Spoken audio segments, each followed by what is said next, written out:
Hi guys, তো নতুন fresh video নিয়ে চলে এসেছি। তার আগে তোমরা বলো তোমরা কেমন আছো। আর ভিডিওর প্রথমেই বলছি কিন্তু মৃত্যুর আগে এটা শোনা উচিত।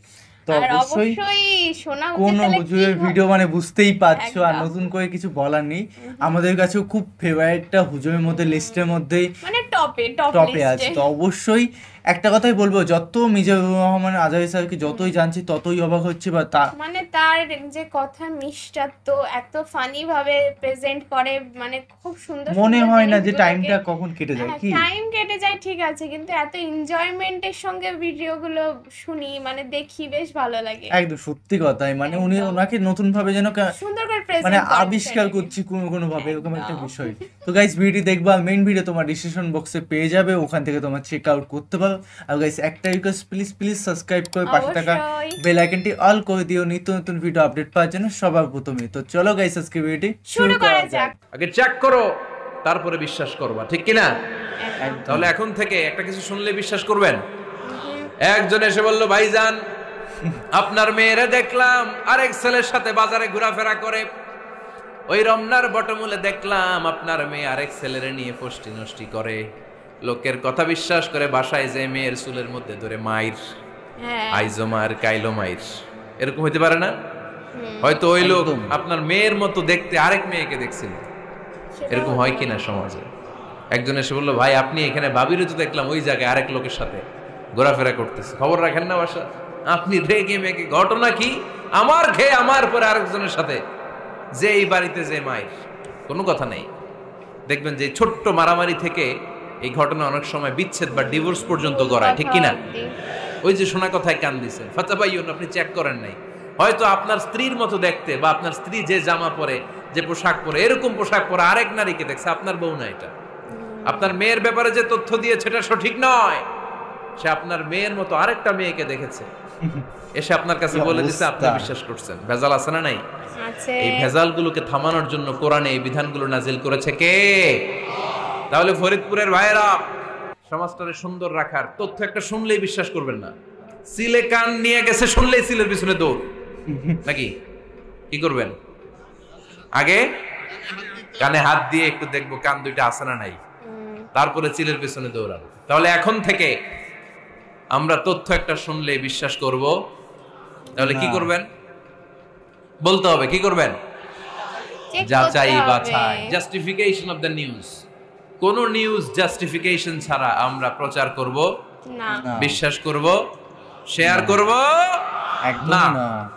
আল্লাহ বললেন, ইয়া আইয়ুহাল্লাযীনা আমানু লা ইয়াসখার কওমুম মিন কওম। ওহে আমার ঈমানদার বান্দারা, শোনো শোনো, খবরদার কখনো কোনো মুমিন বান্দারে ঠাট্টা করো না, অবজ্ঞা করো না, ঠাট্টা করো না। তার মনে কষ্ট হয় এমন কোন কথা তারে বলো না। নেভার স্কপ অফ এনিবডি, কাউকে নিয়ে ঠাট্টা করবেন না।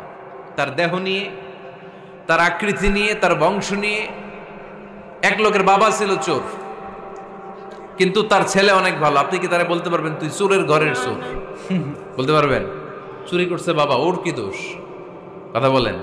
এগুলো কবিরা গুনাহ। আওয়াজ করে বলেন তো কি গুনাহ? কবিরা গুনাহ। কারো আকৃতি নিয়ে, আমার ফরিদপুরের কলিজার টুকরা যুবক ভাইরা, কারো আকৃতি নিয়ে কখনো অবজ্ঞা করবে না, তুচ্ছ জ্ঞান করবে না। এটা কবিরা গুনাহ, এটা আল্লাহ খুব অপছন্দ করেন। এর কারণ আকৃতিটা আমাদের হাতে নাই।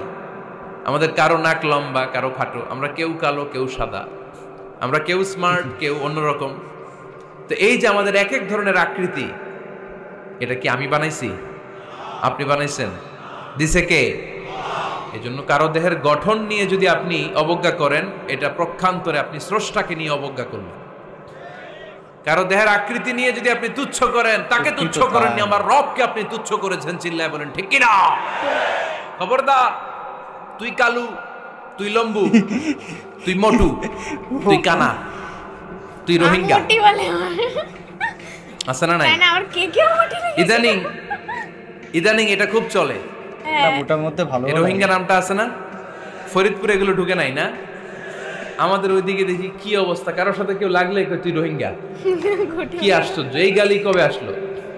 হ্যাঁ, অনেক ধরনের গালি। ঢাকায় আর একটা চলে ফইন্নির ভূত, কি বলে? এই মানে এগুলো আগে শুনি নাই আমরা, রিসেন্ট এগুলো বলা শুরু করছে ফৈন নির্বুত রোহিঙ্গা। না, এগুলো বলে আপনি কাউকে অবজ্ঞা করতে পারবেন? পারবেন না। খবরদার, এটা কবিরা গুনাহ, এটা ছোট গুনাহ মনে করবেন না। কারণ আকৃতি নিয়ে তুচ্ছ করা যায় না, কারণ আকৃতি দান করেছে কে? হুয়াল্লাযী ইউসাউইরুকুম ফিল আরহামি কাইফা ইয়াশা লা ইলাহা ইল্লা হুয়াল আজিজুল হাকীম। তিনি এমন সত্তা যিনি তোমাদের চেহারার অবয়ব দিয়েছেন, তোমাদের আকৃতি দান করেছেন তখন যখন তোমরা মায়ের পেটের ভেতরে ছোট্ট জোকের মতো ছিলা। মায়ের পেটের ভেতরে আমরা যখন সবাই এত ছোট্ট, তখনই আমাদের চেহারার আকৃতি দিয়েছে কে? কে সুন্দর হব, কে ছেলে হব, কে মেয়ে হব, কে মোটা হব, কে চিকন হব আমার ইচ্ছা হয়েছি? আওয়াজ করে বলতে হবে, কার ইচ্ছায়? প্রত্যেককে যদি আল্লাহ প্রত্যেকের নিজের চেহারা ডিজাইন করতে দিতেন, আল্লাহ যদি বলতেন তোমার চেহারাটা কেমন হবে তুমি ডিজাইন করো, তাহলে আপনি আপনারা কেমন বানাতেন? হ্যাঁ, কেমন বলেন? মনের মতন। ফরিদপুরের ভাইরা বলেন, আমি অবশ্য মনের মতনই আছি। সুন্দর করে বানাতেন, তাই না? সবচাইতে স্মার্ট, সবচেয়ে সুন্দর করে আমি আমার না, চেহারাটা আমি বানাতাম, যদি আমাকে যেরকম ডিজাইন করার সুযোগ দেওয়া হতো। কিন্তু এই সুযোগ তো আল্লাহ দেন নাই। ডিজাইন স্বয়ং করে দিয়েছেন কে? কোন নারীকে যদি আল্লাহ বলতে, এই নারীরা তোমাদের চেহারা কার কেমন লাগবে তোমরা বানাও, প্রত্যেক নারী কি করতো? বিশ্ব সুন্দরী করে নিজেকে বানাতো। খুদ ধরার মতো কোনো জায়গা সে নিজের জন্য রাখতো না, ঠিক কি না? কিন্তু এটা আল্লাহ দেন নাই। এই আকৃতিটা আমাদেরকে সরাসরি দান করেছেন কে? খবরদার, আমাদের অনেকে বিকলাঙ্গ, আমাদের অনেকের হাত ছোট, পা বড়, দেখতে মোটা, কেউ চিকন, কেউ কালো। খবরদার, কারো আকৃতি নিয়ে কখনো কোনো অবজ্ঞার সুরে, ঠাট্টার সুরে কোনো কথা আমরা বলবো না। রাজি আছেন? সবাই রাজি আছেন? আল্লাহ রাসূল সাল্লাল্লাহু আলাইহি ওয়াসাল্লামের এক সাহাবী ছিল, নাম ইবনে মাসউদ রাদিয়াল্লাহু তাআলা আনহু। উনার পায়ের নলা ছিল খুব চিকন, অস্বাভাবিক চিকন, স্বাভাবিক না। তো উনিও এটা ঢেকে রাখতেন, দেখাতেন না কাউকে। একদিন উনি খেজুর পাড়ার জন্য খেজুর গাছে উঠলেন। খেজুর গাছে ওঠার পরে নিচ থেকে সাহাবারা পায়ের চিকন নলা দেখে ফেলছে। দেখে সবাই হাসি, সবাই হেসে কুটি কুটি। বিশ্বনবী বললেন, হেসো না, খবরদার, আমার ইবনে মাসুদের পায়ের চিকন নলা দেখে হেসো না। আমার ইবনে মাসুদের এই পায়ের চিকন নলা যদি মিজানের পাল্লায় উঠিয়ে দেয়া হয়, কিয়ামতের দিন উহুদ পাহাড়ের চেয়েও ভারী হয়ে যাবে। খবরদার, আমার ইবনে মাসুদকে আমার আল্লাহ অনেক পছন্দ করে, তার পা চিকন দেখে তাকে তুচ্ছ করো না। আল্লাহর হাবিব সাল্লাল্লাহু আলাইহি ইসলামের 11 জন স্ত্রীর মধ্য থেকে একজন স্ত্রী ছিলেন একজন স্থূল আকৃতির, অবিসিটি ছিল, একটু মোটা। ওনার নাম ছিল সাফিয়া রাদিয়াল্লাহু তাআলা আনহা। আম্মা জান আয়েশার সাথে একবার সাফিয়ার ঝগড়া।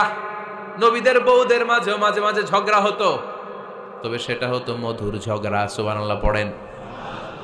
আম্মা জান আয়েশা রাদিয়াল্লাহু তাআলা আনহার বাসায় একদিন বিশ্বনবী বসা ছিলেন, আর একজন স্ত্রী, বিশ্বনবীর আরেকজন স্ত্রী রান্না করে কিছু খাবার আম্মা জান আয়েশার ঘরে পাঠিয়েছেন।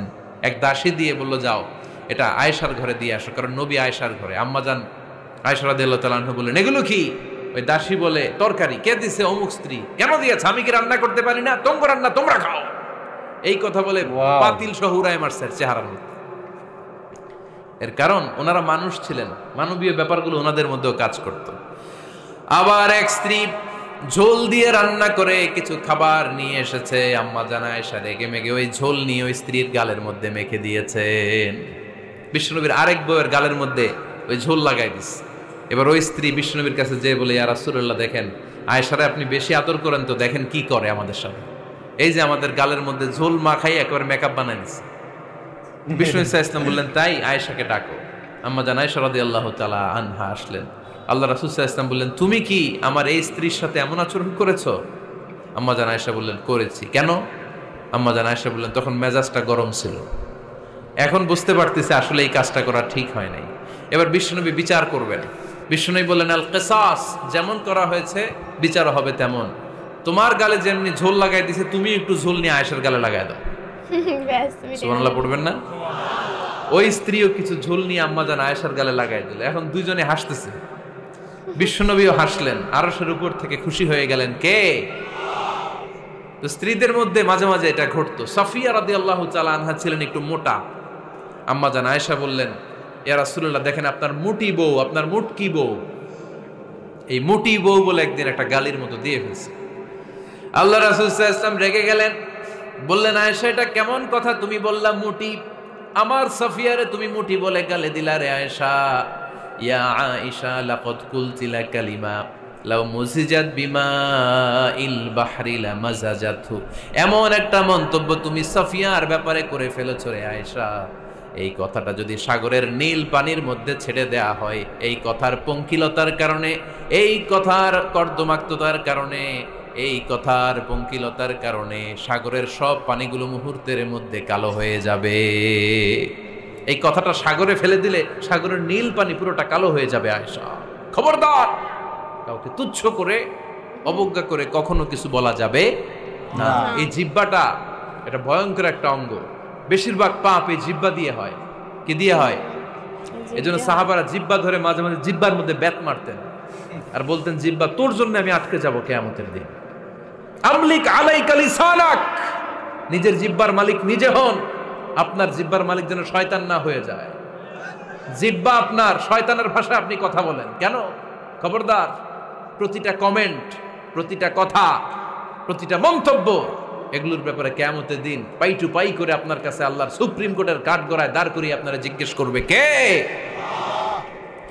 এজন্য বিশ্বনবী বলছেন, মাইয়াদমানলি মা বাইনা লিহিয়াইহি ওয়া মা বাইনা রিজলাইহি আদমান লাহুল জান্নাহ, আমার কোন উম্মত যদি দুইটা অঙ্গের গ্যারান্টি আমারে দেয়, আমি আমার উম্মতকে জান্নাতের গ্যারান্টি দেব। দুইটা অঙ্গের, একটা হলো জিহ্বা আর একটা লজ্জাস্থান। দুই চোয়ালের মাঝে যা থাকে লিজ্জা জিহ্বা, আর দুই পায়ের মাঝখানে যা থাকে লজ্জাস্থান, এই দুইটা অঙ্গের গ্যারান্টি যদি বিশ্বনবীকে আপনি দেন যে নবী জিহ্বা আর লজ্জাস্থান এই দুইটা অঙ্গের কোনো পাপ আমি করব না, নবী বলে আমি দুনিয়ায় তোমার জান্নাতের গ্যারান্টি দিলাম।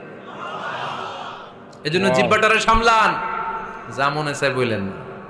খবর আছে না নাই? খবর আছে। মা ইয়ালফিযু মিন কাউলিন ইল্লা লাদাইহি রাকীবুন আতীদ, যা মুখ দিয়ে বের হয় লিখে রাখার জন্য দুইজন ফেরেশতা রেডি করে রেখেছে কে? চিল্লায় বলেন। যতদিন আমরা বেঁচে থাকবো ততদিন থাকবে আমাদের কাঁধে, আমরা মরে যাবো এই ফেরেশতারা উড়াল দিবে, ঠিক কিনা? দুই কান্দে ছিল যে তোমার দুইজনা পাহারা, তোমারে একলা থইয়া পালাইছে তাহারা, তোমার আট কুঠুরি নয় দরজা বন্ধ এবার হলো রে হলো, মুখে আল্লাহ রসুল সবে বলো, ও মুখে আল্লাহ রসুল সবে বলো, দুয়ারে আইসাছে পালকি নাই হরি গাও তোলো রে তোলো, মুখে আল্লাহ রসুল সবে বলো, ঠিক না? এজন্য সাবধান। আমলিক আলাইকা লিসানাক, নিজের জিহ্বার মালিক নিজে হন। মন যা চায় মুমিন তখন ইচ্ছা মতো মন মতো কোনো মন্তব্য ছুটতে পারে না। বিশ্বাসী বলে যদি নিজেকে দাবি করেন, নিজের জিহ্বার মালিক নিজে থাকার দরকার আছে না নাই? সত্যি খুব সুন্দর লাগলো ভিডিওটা, বেশ ভালো কিছু বোঝালো আর বললো যে মানুষকে নিয়ে ট্রোল করতে নেই, যে যেমন আছে তাকে সেরকম ভাবে একসেপ্ট করতে হয়। আর লাস্টের কথাটা এটাই যে নিজের জিভের মালিক নিজে হইও না, মানে একজনের ভয় অবশ্যই থেকো। তো অবশ্যই দেখো, আমি একটু হাইটে লম্বা, পূজা একটু হাইটে শর্ট, তো এটা ভিডিও বানানোর জন্য আমাকেও একটু কাত হতে হয়, ওকেও একটু সোজা হতে হয়। তো এটাই কিন্তু মানুষের উদাহরণ যে সবাইকে অ্যাডজাস্ট বা মানিয়ে চলা দরকার, চলতে হবে, যে অজুহাত দেওয়া যাবে না, এই একটা বিষয়। তো গাইস, ভিডিওটি কেমন লাগলো? অবশ্যই সুন্দর একটা ভিডিও ছিল। আর তোমাদের কি ধরনের হুজুরের ভিডিও দেখতে চাও বা অন্য কোনো হুজুর আছে কিনা অবশ্যই কমেন্টে জানিয়ে দিও, আমরা রিকোয়েস্ট রাখবো। তো চলো guys, bye bye, tata, take care.